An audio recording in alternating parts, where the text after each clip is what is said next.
Welcome back to another episode of Just Podding Around. I'm your host, Reese Williams. In wrestling, factions come and go. Some are remembered for a while, some are forgotten within months. But then, there are those rare stables that don't just make an impact, they change the business. Today, we're diving deep into one of the most influential, most controversial, and most successful factions of the modern world, or the modern era. Bullet Club. From its humble beginnings in New Japan Pro Wrestling to its global dominance, internal betrayals, leadership coups, and lasting influence. This is the full story. The story starts in May 2013 at Wrestling Dontaku in Fukuoka, Japan. Prince Devitt, known to WWE fans today as Finn Balor, had been a beloved babyface junior heavyweight for years.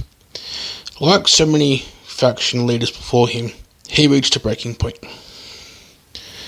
Devitt turned heel, attacking his longtime partner Ryosuke Taguchi after a match. And in that moment, he didn't just change his own career, he laid the foundation for a faction that would change wrestling globally. Devitt aligned with Bad Luck Fale, a towering enforcer from Tonga, and soon added Carl Anderson and Tama Tonga. The concept? A gaijin, or foreigner, heel faction in New Japan Pro Wrestling. A throwback to old school villain groups, like NWA Japan, but with its own swagger. From the start, Bullet Club had a very non-Japanese feel. Leather jackets, two sweet hand gestures, and a blend of American and Japanese wrestling styles. This wasn't just a heel faction, it was a brand.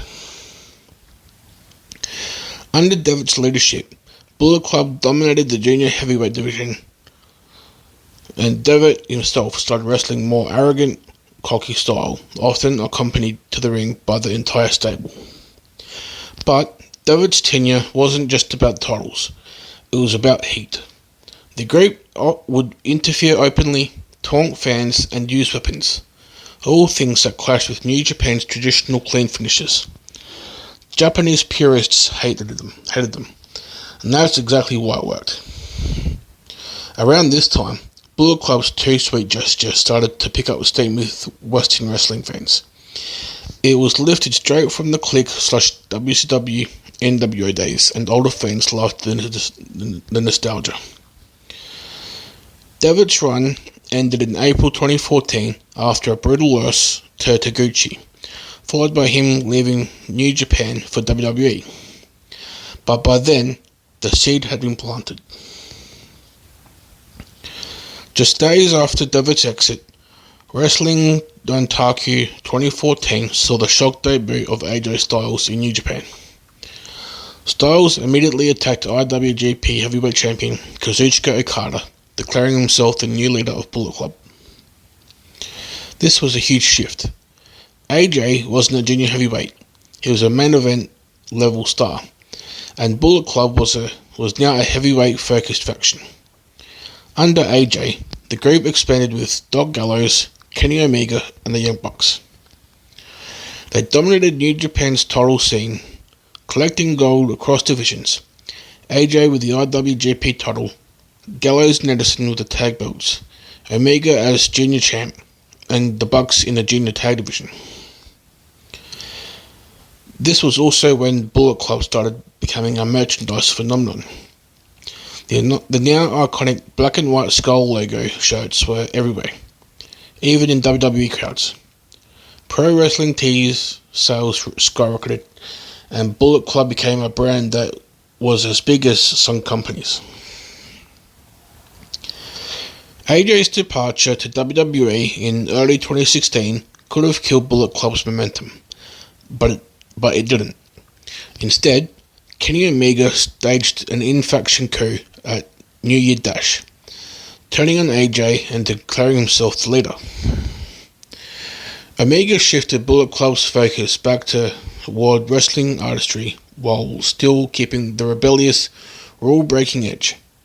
He also moved up to heavyweight, while the Young Bucks and later Hangman Adam Page brought in more North American star power. This was their Bullet Club Civil War era. Omega's the elite subgroup, himself, the Bucks and Page, versus Tama Tonga and the OG Bullet Club members. Being the elite, Omega and the Young Bucks YouTube show became a key driver of Bullet Club's popularity outside Japan. It blurred the lines between kayfabe and reality, and helped promote not just New Japan shows, but eventually All In, the event that led to AEW's creation. By 2018, tensions in Bullet Club boiled over.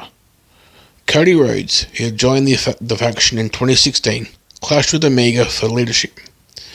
The storyline played out across New Japan, ROH, and Being the Elite episodes, culminating in multiple high-profile matches. Eventually, Omega, the Bucks, Cody, and Hangman left New Japan to form AEW.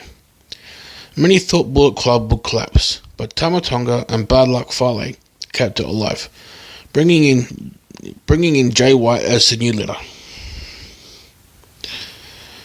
Jay White brought a darker, more manipulative edge to the group. Under his leadership, Bullet Club was less about the in-your-face rebellion and more about psychological warfare. He recruited wrestlers like Kenta, El Fantasma, and Taiji Ishimori, keeping the group's presence strong in both New Japan and Impact Wrestling. White's era cemented the Bullet Club as a legacy faction, able to survive without its original stars. In 2023, Bullet Club splintered again, with David Finlay taking leadership and creating Bullet Club War Dogs, a more violent, unhinged branch featuring Clark Connors, Drilla Maloney, and Gabe Kidd. Meanwhile, Jay White moved to AEW and formed Bullet Club Gold with Juice Robinson, Austin Gunn, and Colton Gunn, proof that the name still draws in Western audiences. Bullet Club remains active in New Japan, Impact, and AEW, a rare case of a faction existing across multiple promotions at the same time. Bullet Club's influence is undeniable. They bridged Japanese and Western wrestling like no faction before. They inspired AEW's creation. Their merch game rival WWE's biggest sellers. The 2 Sweet and Skull logo become pop culture symbols in wrestling circles. Even if the current incarnation isn't as hot as peak Omega or AJ Styles, Bullet Club is still the modern blueprint for how to make a faction marketable worldwide. From Devitt's cocky swagger in 2013 to Omega's artistic dominance to Jay White's cold manipulation and now to multiple splinter groups across promotions, Bullet Club's story isn't finished. It's survived leadership coups, talent raids, and shifting wrestling landscapes. And maybe that's the ultimate sign of greatness. Not just to make history, but to keep writing it. And that's today's episode of Just Podding Around. And until next time, keep podding, keep listening.